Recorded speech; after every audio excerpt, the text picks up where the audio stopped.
Hello and welcome, dear friend, to this 11th session 11th of the book of the study of the book on the way to a world of regeneration in the last session as well. But before we get into that, the full scope of this meeting tonight, or this afternoon into this evening, let us do as we usually do to read a passage of the book Happy Life to acclimate ourselves to this moment as well as a short prayer so we can unite our hearts and minds, and then we'll kick in this last beautiful session of this book.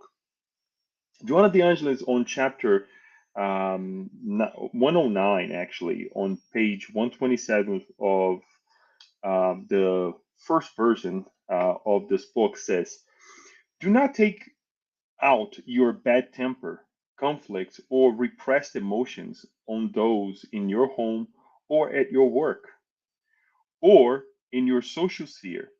They have suffered enough without having to endure the load of bitterness and bad feelings that you are sending them. Put yourself in their place, and you will see how much you will like to be well treated and have the humiliations and pain that you have suffered attenuated. They are your deprived brothers and sisters. If they are impolite and rude, educate them with silence and kindness. They do not know good manners and need your example." Again, chapter 109, page 127 of the first version of this amazing book. On this note, let us thank our dear Creator for this opportunity that we have in this extended weekend of Thanksgiving week. We thank you, dear Lord, for all that we have had, the gatherings, the food, all that we have faced this week, connection with perhaps brothers and sisters that we haven't seen in a while, connections with our guide and mentors that come and guide us as family members to continue on in this pathway to happiness. We are also giving thanks for the opportunity to close this amazing work that we have been putting together to help one another, help ourselves in this beautiful endeavor of walking towards a planet of regeneration. This way, we ask that you bless our minds and our hearts, and so be it. So, as we have said earlier, dear friends, here we are sharing the last session of this amazing book, last moment, last chapter actually, of this amazing book that we started. Interesting enough, when we started this endeavor about, I would say, well, close to 3 years ago now, right? When we started with planetary transition, and then we went into the dawn of a new era. We didn't know, and I have all three books here. We didn't know that we're gonna get to this point, right? Um, as I was looking at the flyer of, if you will, the introduction of this meeting, Daniel had taken a picture of me when I had beard, right? Me trying to be a little bit more spiritualized with the beard, but it didn't work. I had to, get away and I had to shave. Just leave it at that. But time goes by and we grow, we change. But this is let us call a bittersweet moment for all of us. But because when we come together, right, to study, to analyze, and bring highlights of a book, such an important book in our lives, right, by Manuel Filomeno de Miranda, through the hands of the selfless Divaldo Franco, working diligently to bring us the information from the beyond so we can connect more with the spiritual life. It's just, I'm out of words. And it's just amazing that we're here and we're leading this work, and perhaps more to come in the forefront with Manuel Filomeno de Miranda and Divaldo Franco as well, as we always like to explore his teachings with other mentors as Mr. Miranda. In any case, what we would like to do is to, yes, kind of go over some of the highlights before we get to chapter 20, right? We want to kind of just go over, just brush through some of the items, some of the elements that we have seen. And I would like to rescue some of the things that we saw at the beginning, perhaps throughout the book. We couldn't bring everything. Believe me, I wish I could have another 3 hours for us to discuss this today. I know it's the weekend of Thanksgiving week, but it's always important for us to stay true, true to our model and continue on with the work. Obviously, this is being broadcast as well, and we can always look into the moment, the hour that we're going to spend here later on and study together. But as we can see here, as I always like to bring, we saw all these beautiful chapters from the introduction all the way to chapter 19, the frontline workers, which we're going to talk a little bit about today again, because it's also a great highlight, right? But we learned quite a bit, and perhaps I will bring some of the individuals who were responsible for this work, for the collective work that it was done in the beyond, as well as in the physical arena. We couldn't name everybody. We couldn't bring everybody. We couldn't bring all the individuals who were working in the location where Manuel Filomeno de Miranda and his team was working, right? Because there were so many names, so many devoted individuals, right, that were working during this time. Just a reminder for everyone, this book was actually being written, or the accounts were actually taking place during the pandemic, right? And we are going to finish it off as the second curve starts to increase again, right? The second wave of contamination that happened, start happening. But we'll leave that towards the end. So when we get to it, why do we continue with this book? Because again, as we have said earlier, it is a continuation of these two books, right? We started with Planetary Transition in 2021, and then I'm sorry, 2020, and dawn of a new era in 2021. And obviously, as we have said, to give continuation to this work, we start this book on the way to a world of regeneration this year. As you can see, I'll go back one slide here. The titles, as I always say, they're enticing, right? They want, as it is as if Manuel Filomeno de Miranda want us to read these chapters, to dive into it, to really open up the book and really read and study, right? And that's what I would ask you to do.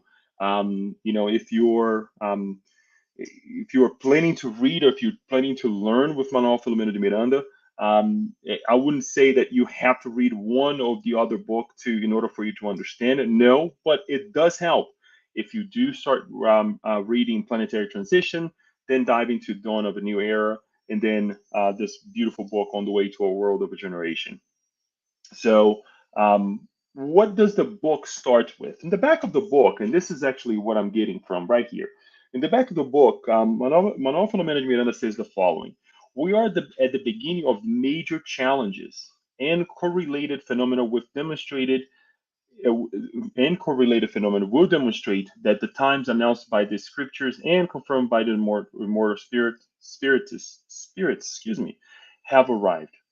Tragedies of all kinds are shaking the physical world, currently plagued by the COVID 19 pandemic, showing the fragility of the human being on the pedestal of its illusions. The devastating and fatal virus demonstrates the need, more than ever, for love and solidarity to survive the chaos. More cruel than a war, the pandemic will reap hundreds of thousands of lives, some by the natural processes of moral transformations of the earth towards a world of regeneration, while others will be exiled to another orb after a period of convalescence in communities in the spirit world. So we saw this. We're still feeling the effects of this, right? Of this transformation, this moment of transformation. It hasn't ended yet.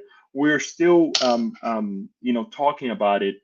There are waves. Let's see, spurs here and there of moments that we are going through, where we see that numbers go up and down, up and down. We have the vaccine. Thank God. Thank God for science, for all the hard workers.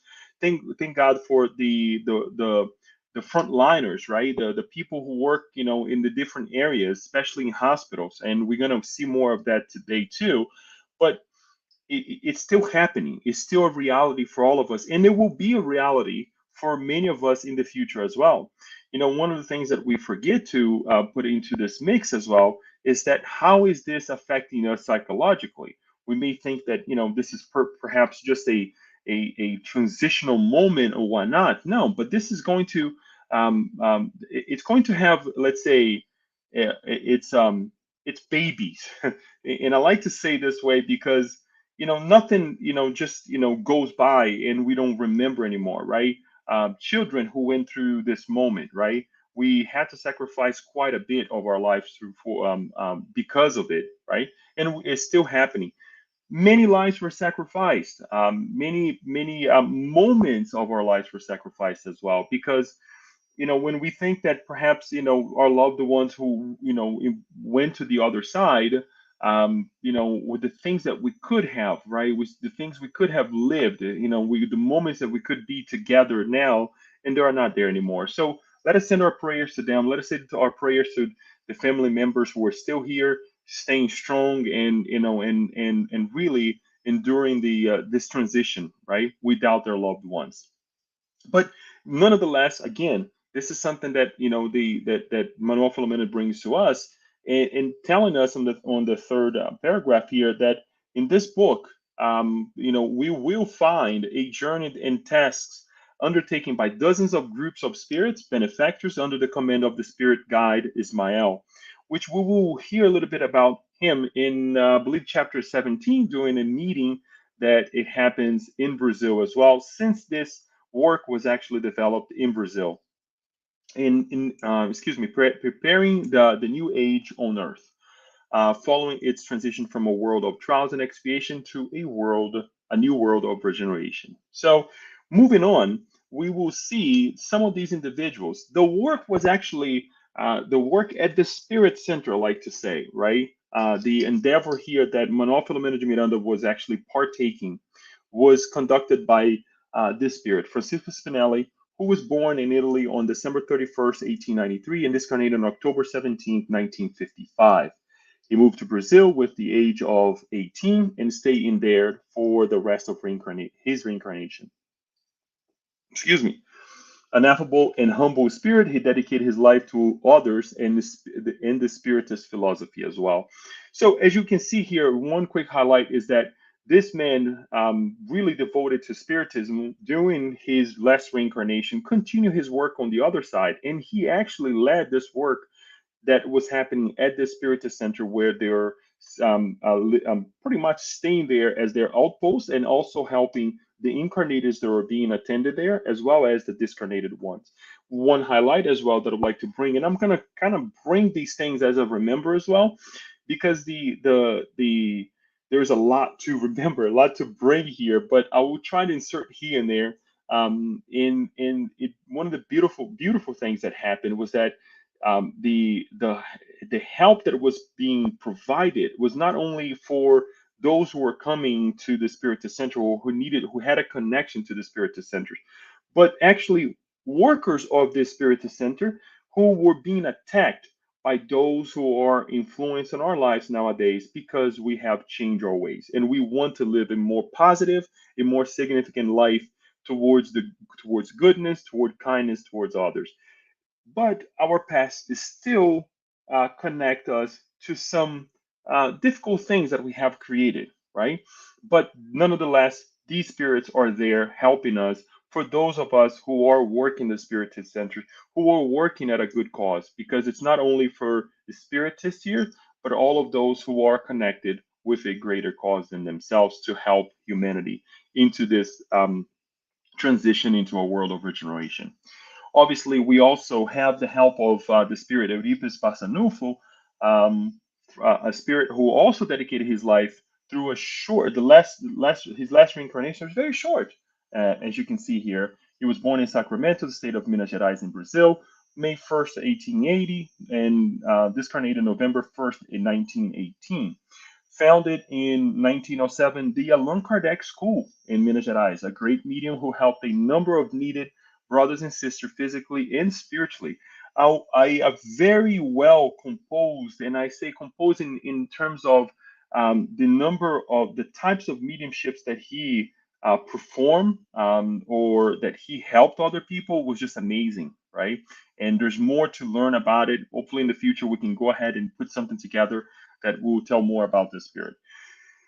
And this is obviously, the big helper, right? One of the big helpers, even though he was not directly the individual, as we saw in the previous books, the director of the work, this is Dr. Bezerra de Menezes, Adolfo Bezerra de Menezes Cavalcanti was his name, from Jaguaretama. I know it's a little bit difficult name to say, from the state of Ceará, northeast part of Brazil. He was born in August 29th, 1831, April, and discarnated in April 11th, 1900. One of the presidents of the Brazilian Spirit Federation from 1889 to 1900. The reason we bring this here is that before he became the president of the Brazilian Spiritist Federation, he devoted so much of himself to family members, friends, working as a doctor. He was a politician as well, a well-versed man who dedicated his life to others, all throughout, especially when he became a spiritist as well. So we see these minds, this continuation of work on the beyond, even when they started their work here, and it begs us to remember and remind ourselves, right, to say, look, there's more work to be done in the beyond, right? We're on our way to do the same if we persist, if we do our best to be in that position as well. Now, going back to the book, the Manual for Management as an introduction actually starts the work this way. He dives into this the law of progress. Three questions to be specific. Chapter 7, talking about civilization, right? And the question that he brings and the answer is that, will civilization be purified one day so that the evils it has produced will disappear? The spirit's answer in this part of the book: yes, when morality is as developed as intelligence, the fruit cannot come before, the fruit cannot come before the flower. The second question, the continuation, then we'll see the continuation for 792. Why doesn't civilization immediately realize all the good it could produce? Because humans are not yet ready or disposed to obtain that good. So everything works very slowly, right? There is no effect popping out without a cause. It's funny that we sometimes we want a solution, but well, the solution comes after we realize that there is a problem. The solution comes after we put ourselves and say, well, we need to change, and then we need to organize ourselves to change, right? And then that change has to be practical, has to be put into practice and developed through time as well, so that as more morality, let's say, develops, then we can also continue on with this change so that we reap the effects. Wouldn't it also be because in creating new needs, it excites new passions? And then the spirit says, yes, and because all of a spirit's faculties do not evolve in tandem. Everything takes time. You cannot expect perfect fruit from an imperfect civilization.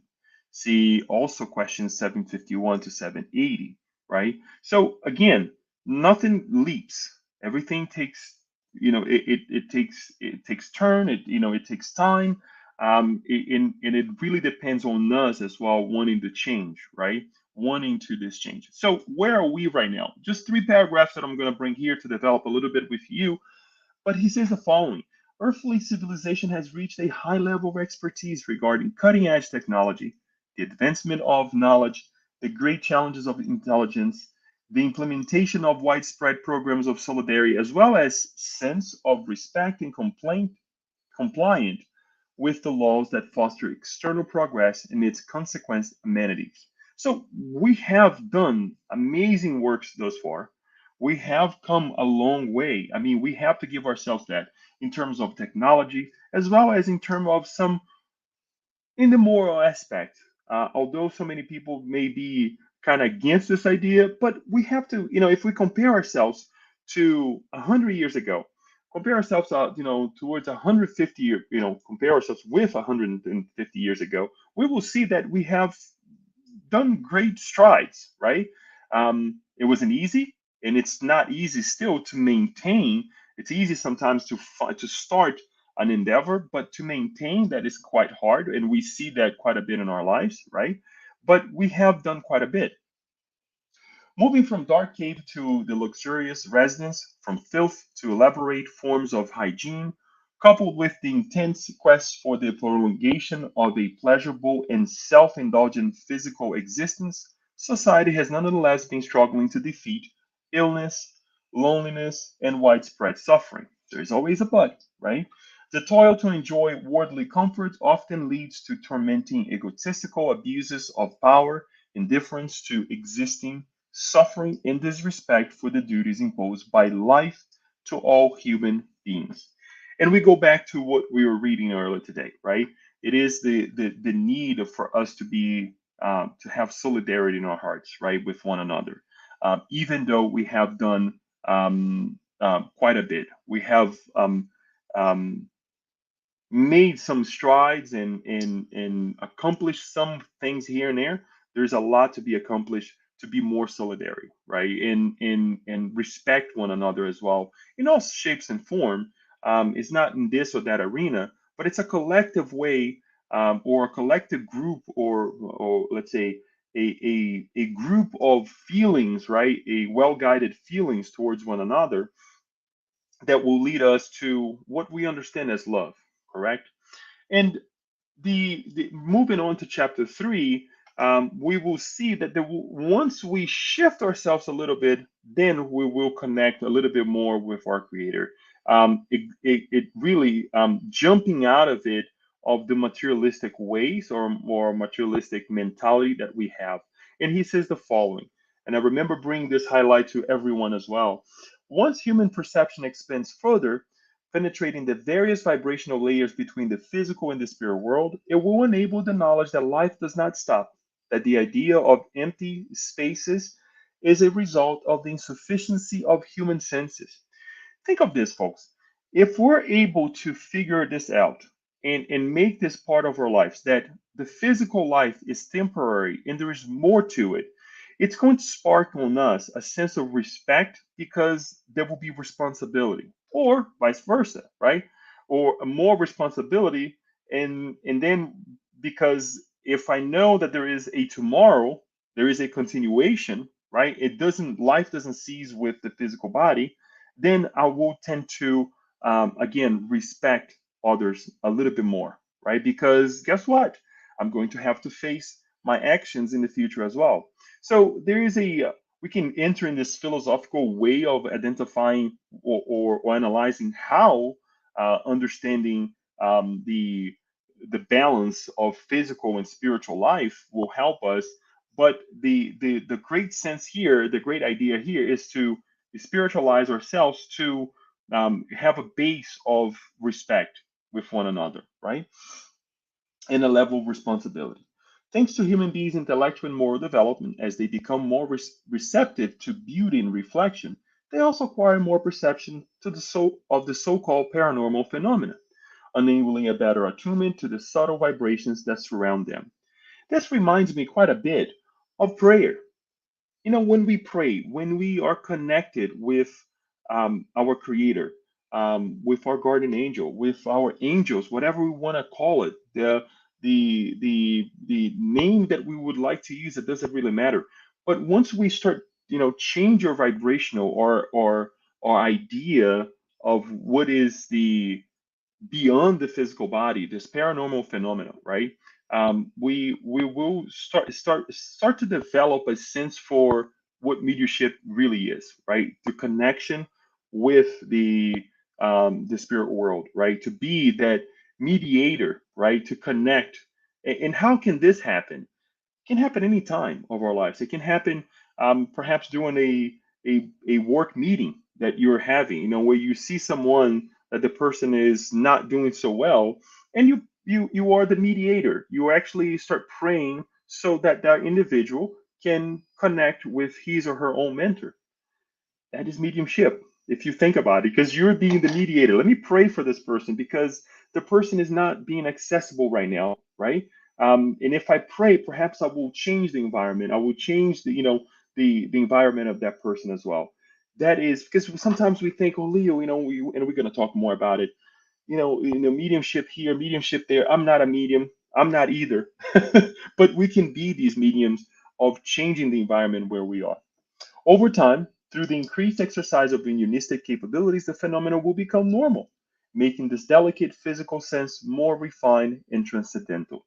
So, the more we do it, the more we connect with our spiritual side, the better we'll be, the easier we'll be, and the more we'll be connected with our brothers and sisters on the other side as well.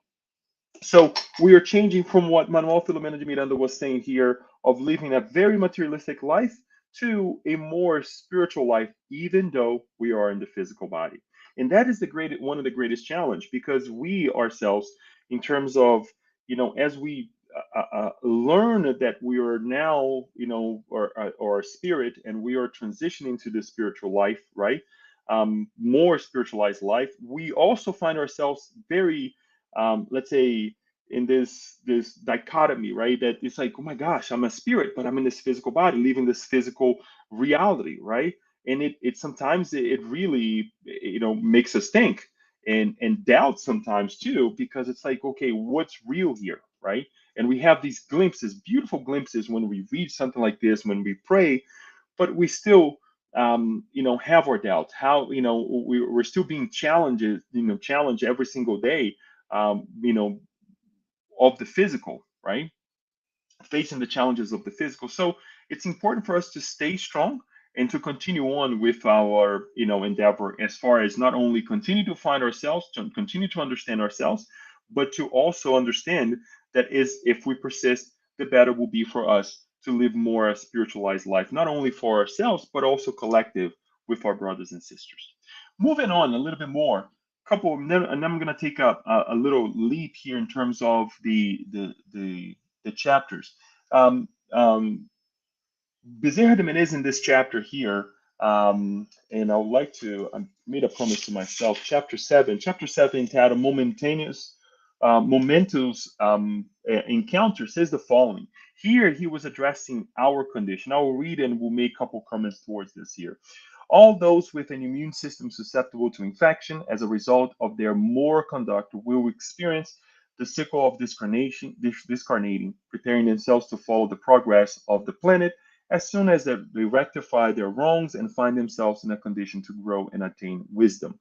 So the reason we're bringing this here is it's a continuation basically of what we're just talking, right? Our condition, our moral conduct actually plays a lot in this transitional moment that we're going through, right? When we're sick as well, and I'm talking about being sick of the physical body. For example, I'm fighting right now a sinus infection, and it's been hard. I had to go to the doctor.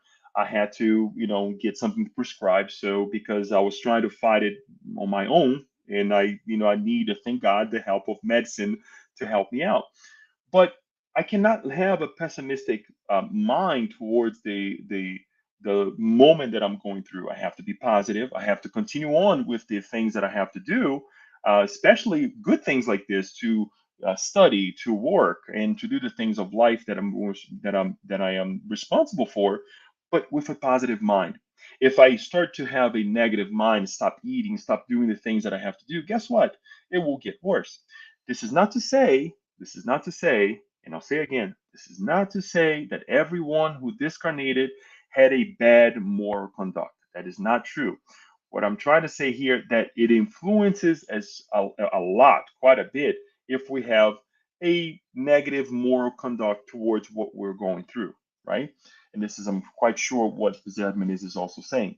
With the huge migration of benefactors of interplanetary humanity, which will assist the aspirants in the attainment of an everlasting light of redemption, spiritual renewal will take over all corners of the world like a rising spring blessing the ashes, getting from the flowers and color, beauty, and harmony for the new festive landscape. So, jumping a little bit forward, he's also reminding us that we have other minds that are reincarnated from other planets, from another constellation, to help us to transition into this new world of regeneration, right? Where things will be way better than what we're living right now, right? A less pessimistic, a less materialistic life, but not yet perfect. Not yet perfect. We want to also invite everyone, as we have done in several of the sessions of these three books, to learn a little bit about the different types of planets, right? The different type of moral combination of some of the planets, right? That we can go through, and it's in the Gospel according to Spiritism as well as in the Spirit's book. Giving continuation, we'll move a little bit forward here, saying that the purpose of the work that they were actually putting together was to prevent direct or indirect suicides, to calm the anxieties, to encourage unrestricted trust in the Lord, to walk with the weak, trying to help them stay strong, trusting in the divine goodness, even under the storms of suffering and despair. So it's a lot, right? If you think about it, because we talked that we throughout these 10 sessions we talked about indirect suicides. We talked about the anxieties of life, right? Towards what was going to happen, what was not happening as well, right? We saw cases, several cases as well, that really put us in a position, to doubt ourselves, to doubt one another, and at times, as I say here, to encourage unrestricted trust in the Lord. We losing our faith, right, in our Creator because of the madness that we have created ourselves, right? So this is one of the most important parts of our lives, that these books, in the work that is being done on the other side, in our lives, right? To make sure that we stay connected with our Creator, that we don't lose faith on our Lord. And then moving on to chapter 9, which we're going to see a little bit more too towards the end. I'll promise you, as Manuel Filomeno Miranda brings his closing, this is all about, except for the last paragraph in red there, this is all about mediumship. And there is a very, very diligent worker at the Spirit Center that they were staying as an outpost, that dedicated her life so much to mediumship, so much that it was brought to us, as I remember, that she was prepared for many, many, many years to be at this position where she is right now. She started, I believe, if I'm not mistaken, I can't remember now, I believe 175 years ago, to be working, to be at this position where she is right now. So, it's beautiful that you and I, we could we're being prepared now to perhaps be greater workers. It's amazing how our mentors, they see on you and I, right, on all of us, the potential to be something in the future. And that to me is like, wow. I mean, we doubt ourselves, and we have all these great minds on the other side, our mentors, the mentors of our families, the mentor of our Spirit Center. If you are part of a congregation, they have mentors as well, much like perhaps the CEO of a company, when they're looking down at I shouldn't say looking down, but they're looking at a good work and say, wow, this person has a great potential. Maybe I should invest a little bit more on this person. Maybe I should actually teach some other skills, so they can connect with the skills that they already have and develop even more and do better than what I'm doing right now for the company, right? So this is exactly the work that some of these mentors are doing. And Manuel Filomeno Miranda here brings that every medium faithful to Jesus experiences this narrow gate, the work, the tough work that they have to endure, which we call the Via Crucis, to turn into better spiritual instruments of the ministry of love. And what our sister Maldiva did best. She kept, this is the medium that I was referring to. She kept the joy of her faith, which is a blessing, never giving shelter to momentary spiritual assault, always knowing how to encourage others and inspire tenderness in large number of people who um, reciprocated, involving her in gentle vibrations of prayer, of gratitude and affection. Love in itself always produced tenderness and affection all around. Mediumship is a manifestation of love in action, especially when put at the service of the nameless needy, recalling Jesus' recommendation to not let the left hand know what the right hand is doing. So there you go. More in the sense of what Spiritism is actually bringing to us, what mediumship can do for us as well. And again, it doesn't have to be that we are, someone who is working on a mediumistic table at a Spiritist center. We can be mediums anytime. We can be messengers of love any time of our lives, right? When we see a conversation that is not going so well, spark, we diminish ourselves and we say, let us pray. Change the subject, right? Let us not attack more. Let's not throw more fuel into the fire. That is also an example of being a good worker of our Master Jesus. So we move on into a very interesting case that I would like to bring. We're going to just brush it off real quick because of time. I know there's much more to present, but just something that I want to touch with you folks is that this connection with, or this help that was presented to us by one of the visitors, right?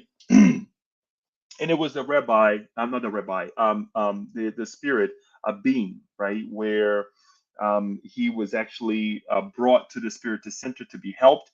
And I'll take it to the middle of the page right here when he says, to facilitate our dialogue, I declare that I'm not a supporter of your outdated and criminal beliefs. I am the disciple of the Umayyad dynasty, responsible for the caliphate and those who would be sacrificed and discriminated against, but would nonetheless reach the most distant regions of the earth.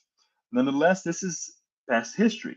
Now we are united, Sunnis and Shiites, against the common enemy that is your prophet Jesus. In the beginning, we respected him as one of the prophets who came to prepare the period of deliverance around the middle of the 7th century. But soon after, during the Sacred War, Jews and Christians united against us, and since then we have reigned in different areas.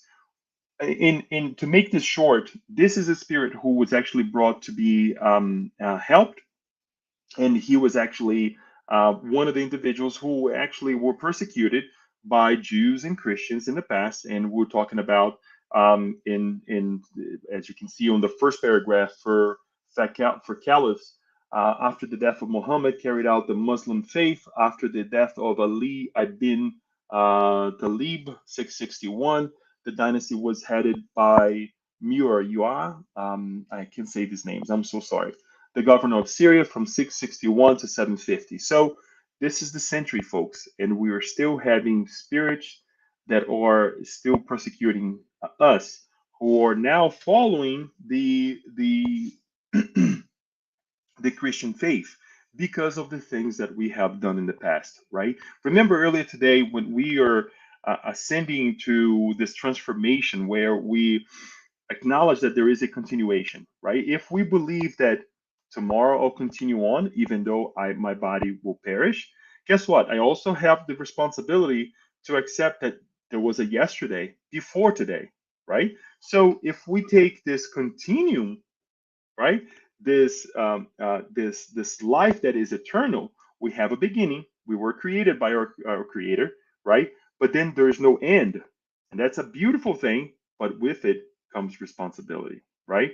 So we also have to acknowledge that we were there, we were in the past doing things that perhaps were not so good because we didn't know any better. But now the law of responsibility that comes to us, to our hearts, to our minds, brings us to this moment where we have to say enough is enough. but we also have to correspond or to help those that were left behind in a negative way, that we created those moments, right? So, in any case, the reason we're bringing this highlight here is because we also have to help one another in this sense. As we transition to a planet of regeneration, we have to attend to these negative points that we left, the marks, the negative marks that we left in the past, right? Then on chapter 14, entitled Preparations and Revered Visitor, we will see that there was this huge preparation in the spiritual world in the southeast part of the Americas, or in South America, mainly on top of Brazil, to help and to bring together all of these spirits that were connected with Brazil to analyze or to bring the guidelines of what needs to happen in order for us to go into transition into this new era, right? And taking some of the aspects of what was happening in terms of the pandemic as well. And it was the Spirit Ismail, actually, the governor, if we can say this way, or the director of Brazil, the spiritual director of Brazil, for lack of better words. When we say director here, guys, it's beyond the idea of just a director, because there is a level of moral responsibility, right, that the Spirit has towards Brazil, and to be designated by our Master Jesus, this quote unquote director, this way, and to guide the nation the way he's guiding us. So to say the least, the place was actually the congregation was actually held in a very beautiful place, right? And there was a number of great spirits, and I remember bringing this feeling to sharing this feeling with one another, where as much as we see this picture here of the Declaration of Independence right here by John Trumbull, where we see all these great minds, right, putting together this uh, putting together the foundation of this country, right, of our country here, of the U.S. The same thing was happening in that meeting, and the great minds that were together, they were called, they were invited to lead this meeting as well, with Ismail actually bringing a beautiful speech to all of these minds. One of the other highlights as well that I wanted to bring is that this not only happened in Brazil, but Manuel Filomeno de Miranda tells us that the same type of meeting was happening throughout the world. Every nation had their own meetings with their own, um, let's say, important people, founding fathers, right, that fought for those countries, fought for the liberty, for the well-being, in all sense of the word as well. It's not just when we talk about liberty, freedom, or economical, all of the good workers that that fight for their nations, for that they develop their love for the location where they had significant lives, because we all know that we can incarnate in many places. We saw Spinelli, who incarnated in Italy, but who was working in Brazil. But we see that this was happening all over the world, and it's beautiful that Manuel Filomeno de Miranda brings this to us, because he actually. I remember having this feeling when we presented this chapter, thinking, wait a minute, what can I do to perhaps be part of a meeting like that, or perhaps a sub meeting that I'm speaking, or I'm living a moment of enlightenment with these higher minds, right? I know I'm way far from there yet still, but just to kind of like to spark the curiosity on us, that look, what can we do to live this in our daily lives, not in just one moment, right? So there's a lot to learn. I know there's a lot to develop, but it's just something that I was amazed to see it. And obviously, the Spirit Emael, the Spirit Guide of Brazil, it spoke beautifully, bringing us amazing teachings as well. Another highlight that you guys know that I'm a little bit passionate about it was the city of justice, right? very difficult, dark zone that that they visited, and they were rescuing a lot of spirits who could, who wanted to be helped, who allowed themselves to be helped as well. But many of them could not be helped, and they were. This city of justice was actually a city instituted to persecute people, persecute spirits, discarnated, and to perturb incarnated ones, especially those in the Spiritist Center, to create harm not only to those spirits, but to the Spiritist institution, right? And they were actually helped as well. They went to the location, they studied the location, they actually analyzed how they could dismantle the location so that the actual location could be taken into another spiritual location. So imagine I'm quite sure that you have seen those pictures of a whole house being transferred to another location. If you haven't seen it, you can Google it. Perhaps sometimes you see also, ships being made on how they take a part of the ship, they assemble, and then they throw on top of the other part that is already done. The same happens with airplanes, right? I mean, you have to be into structure a little bit to figure out what I'm saying here, but you get the picture. In this case, what was happening was the opposite. They were actually taking pieces of this city and actually taking along to another location where these spirits who were living there would be given the opportunity to redeem themselves, as well as, believe it or not, through the grace of God, to reincarnate on planet Earth again as their last times, right? So the strategy showing that again, they were proposing that many of these minds, many of these spirits there would be given the opportunity to reincarnate again, right? And then we go to chapter 16, entitled just further arrangements, where this right here, I'll bring, it's a little bit long, and I would like to ask your attention, because for you and I think this is extremely important in terms of how watchful we have to be, how prepared we have to be as we conduct ourselves in our spiritist life, right? Spinelli says the following: we need to inform and alert the reincarnated good workers of what is happening in the causal realm, in the spirit world. We must encourage them towards an upright moral conduct and charitable deeds as the guidelines for existential equilibrium.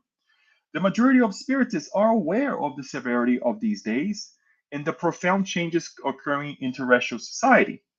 The planetary transition has been in serious activity since the end of the last century, and the comeback between duty and negligence, as well as the spiritual testimonies that affect almost everywhere, represent the increasingly serious circumstances of the present moment. As we saw, some unfortunate communities from the spirit world's lower zones arms themselves with legions to penetrate social groups and human organizations, creating, embarrassing and disturbing situations. With disagreements, hostility, collective spirit obsessions, and moral decline down the unfortunate pathway of unrestrained behaviors. So as we can see here, I'll stop here for a moment, but as we can see, there's a lot of, let's say, darkness. There's a lot of attacks going on, and they're vast. The spirit doctrinal groups are not lacking in distracted adherents who have not been morally touched by the wonderful concept of spirit codification. Frequently, when warnings are given regarding moral behaviors or relationships, the response is that there is great exaggerations in the information that comes from our sphere of life. Some, when they are kind, hastily label them as animism, or easily accuse them to be deceitful messages given by mocking spirit or even by the mediums themselves. And so, they prefer to adopt new trend behaviors, innovation, labeling the faithful as orthodox and themselves as more evolved. Everyone will fatally disincarnate and face firsthand the reality they refused to accept. To finalize, Spiritism is the reaffirmation of Jesus and his message. Civilization's intellectual and industrial development, spiritual influence that corresponds to aspiration. We must prepare ourselves to love and serve without limit and breadth. So, once more, folks, the the the the information, the guidelines, the details of of these alerts are there. They're very apparent for all of us. It's very attainable to all of us. Um, I don't have to receive a message from a mediumistic meeting to believe or not. I don't have to be in a position where somebody comes back through a mediumistic meeting of loved one and say, Leo, you got to do this A, B, or C. The the directives are there through these books, through the many books that we have seen through our Master Jesus' teachings. We don't have to go far. We don't even, if we were to take, Spiritism and put aside, with all due respect, I'm not saying to do that, but to only follow the teachings of our Master Jesus, we would be in a much better place. And I'm saying this to myself. I'm not saying this to you, preaching to, the world, but I'm saying this to myself because I also need to change, right? These thoughts also crosses my mind. These difficulties, as we have said, the transition of knowing that we are a spirit but live in a physical body also, let's say, lingers in my mind. I don't want to say perturbed, but lingers in my mind. But that's the just something that we would like to bring to you as an alert as well, because it's definitely prudent for us to analyze this way.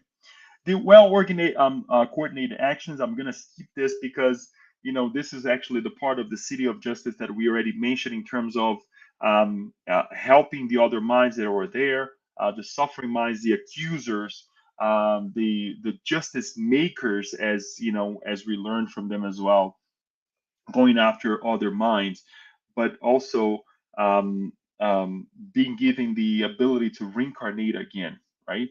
So to finalize, before we get to finally chapter 20, the frontline workers. I want to ask you again, as we did the last session, please put your hands together. If you want to clap, if you want to do whatever you want to do, if you're following us online right now, put your likes there, right? Thumbs up, not for me for this session, also for this session for me as well, in terms of the work that we were doing here, but the frontline workers, right? Because this is a moment that we have to remember how much these individuals actually have done for us. We saw a beautiful case of a young lady who was actually a nurse who was attended, um, and she was having suicidal thoughts as well because of all the difficult that she was going through, not only with patients but also family members as well. We learned from this chapter through Manuel Filomeno de Miranda. There are many spirits who reincarnate with the task to give themselves to these moments, right? To say, I'm going to diligently work as a frontline worker, and perhaps I may find myself in a position where I will discarnate doing the work, doing the job. And this is nurses. These are policemen. These are men in uniform, of different branches.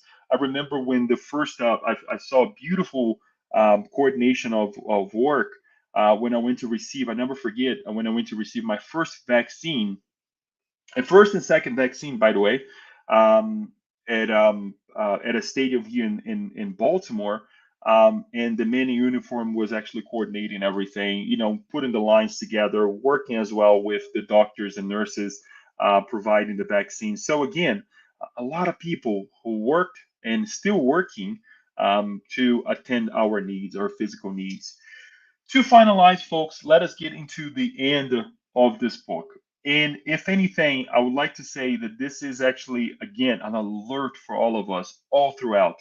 It's a very short chapter, and it teaches us so much, right? It condenses so much information that it's definitely a must reading there for all of us. Manuel Filomena starts by saying, I noticed that the pandemic curve that seemed to be trending downward had once more climbed considerably, caused by public activities that packed people together without the recommended measures, evidenced by the overcrowding of the intensive care units in hospitals everywhere.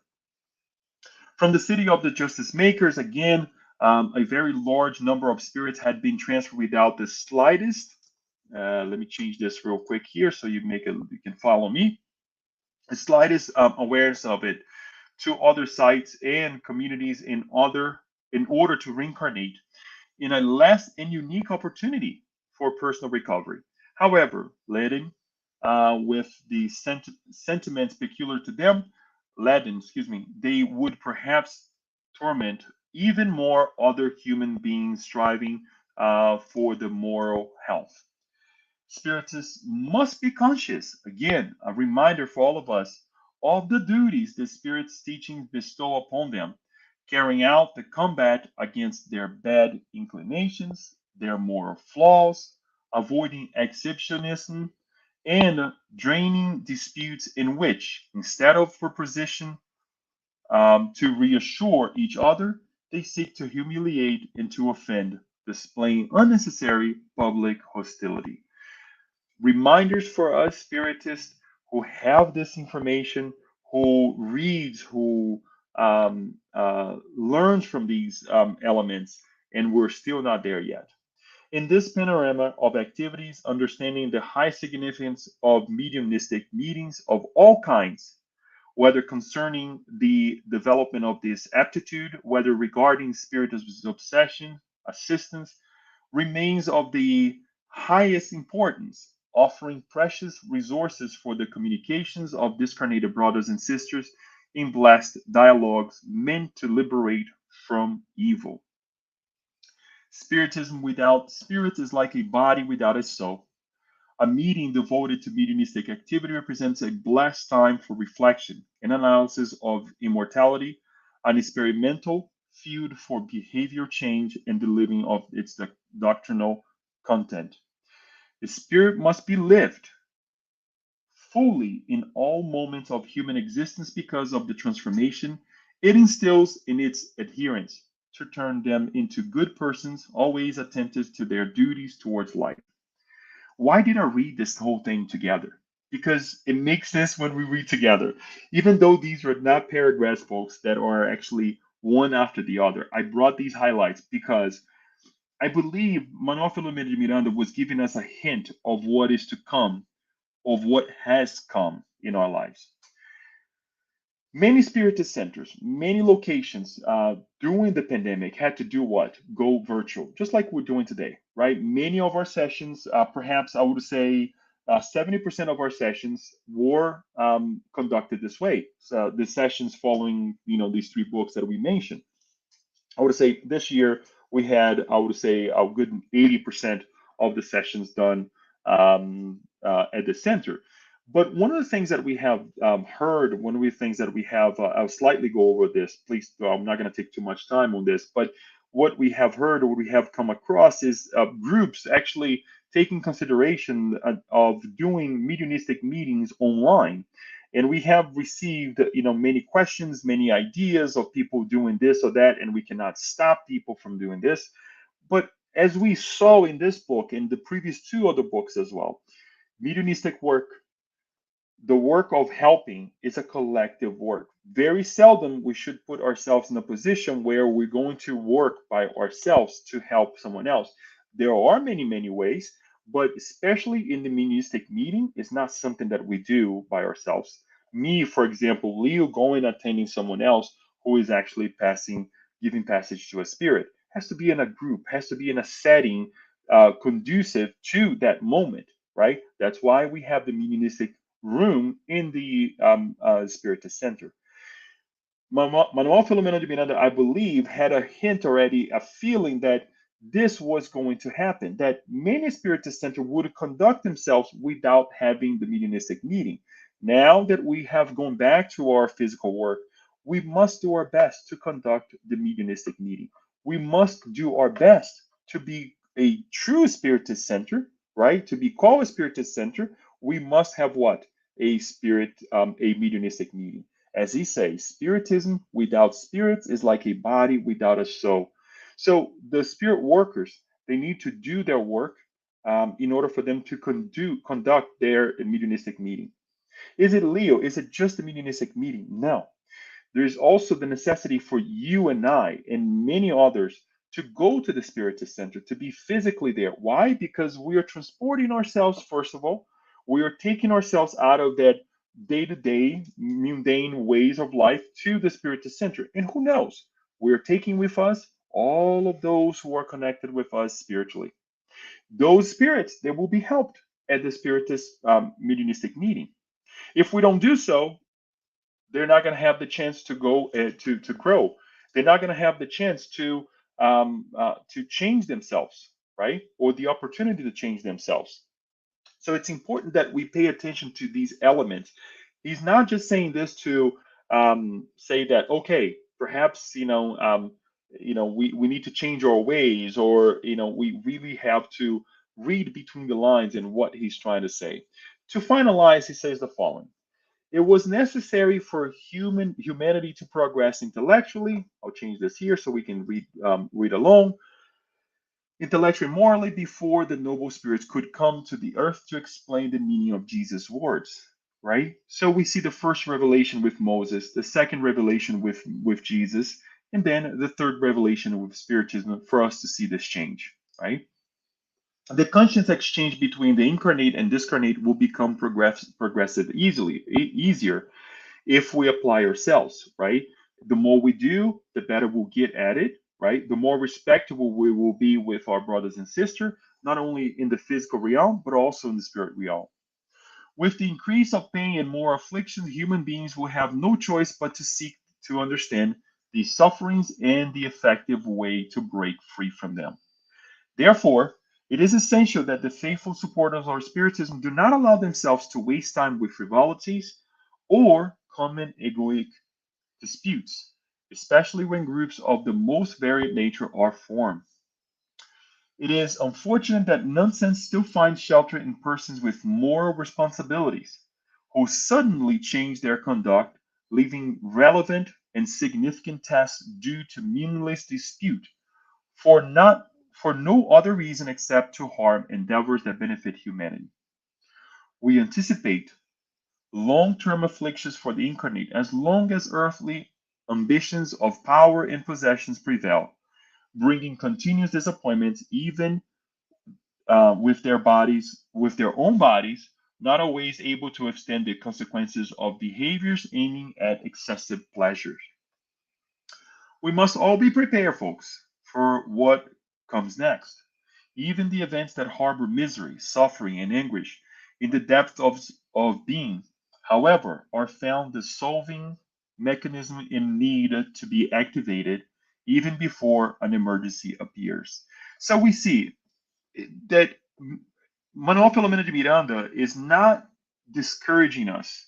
He's not saying that all is lost, but he's giving us guidelines to say persist, continue to do the work, continue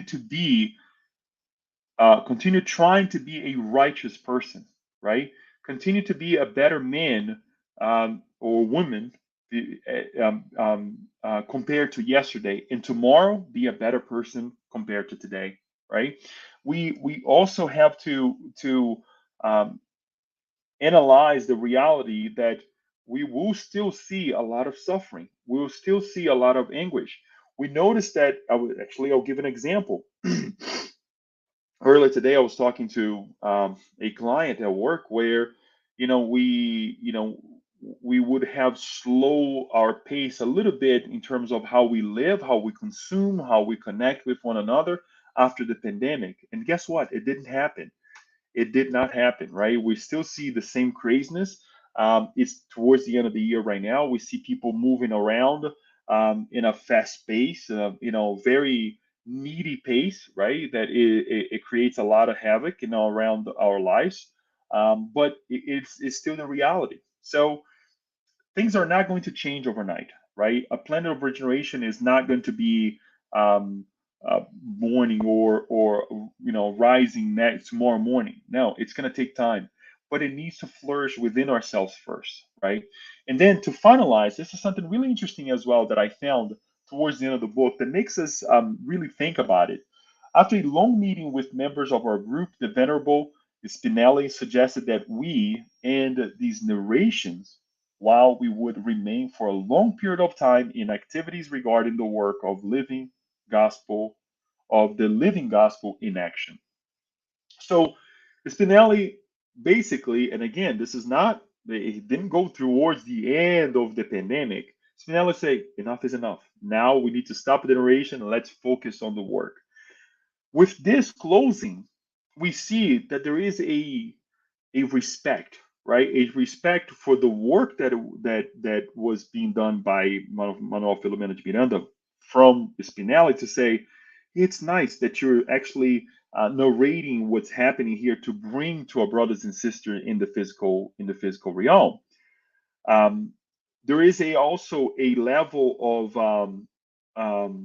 of respect in terms of, there is a true, let's say, I don't like to say that him being the director, he has these subordinates out, after him, but to say there is a head of the work saying we can do this until now, but now it needs to stop.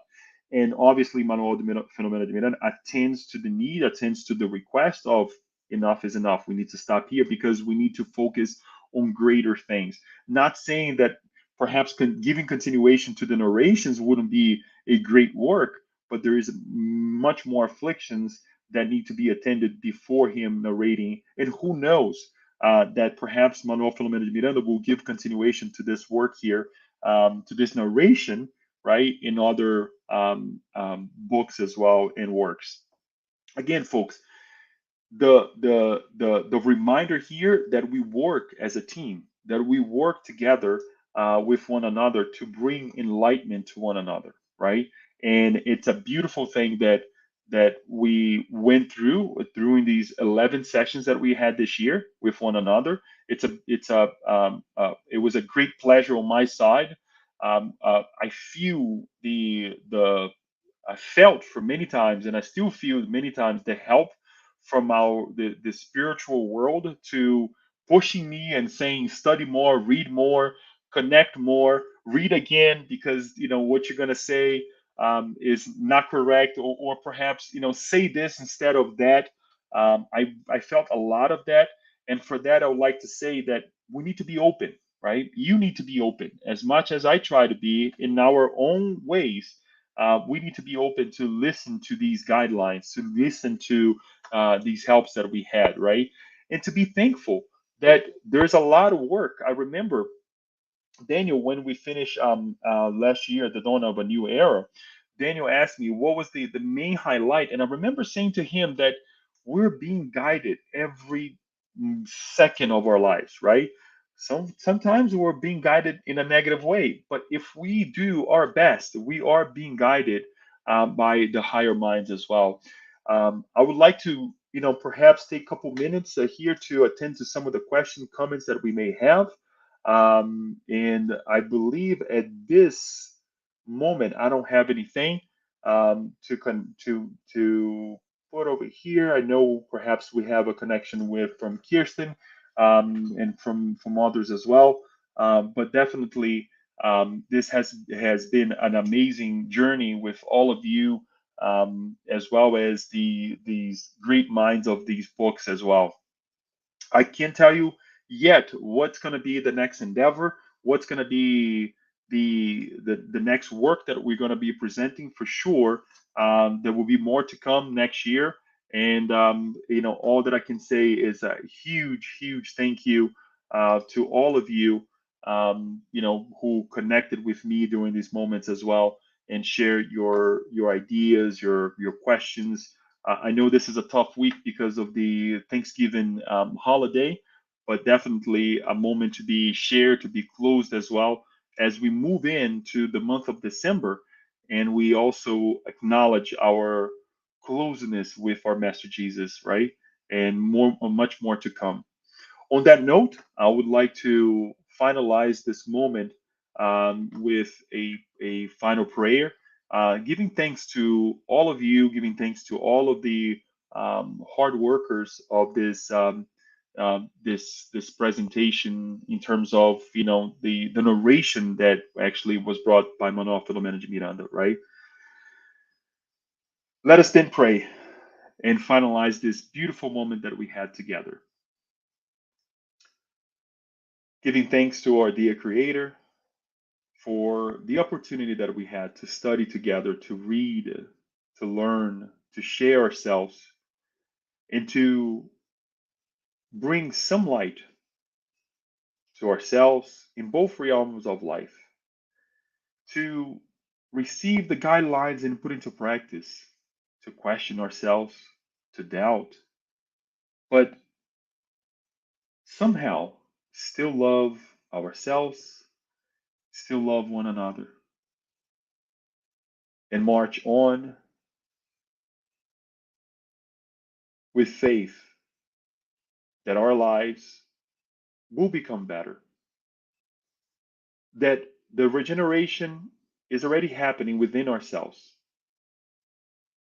and it will flourish through our actions, our desires, our feelings, our thoughts on planet Earth. May our Master Jesus and all his guides, may our Master Jesus and all of those working for him connect with us as we open our hearts to be workers of this new light. We ask for your blessings, dear Lord, in our hearts, in our minds, in our homes, our family members, our friends, our co-workers, all of those connected with us directly and indirectly. And so be it. Thank you.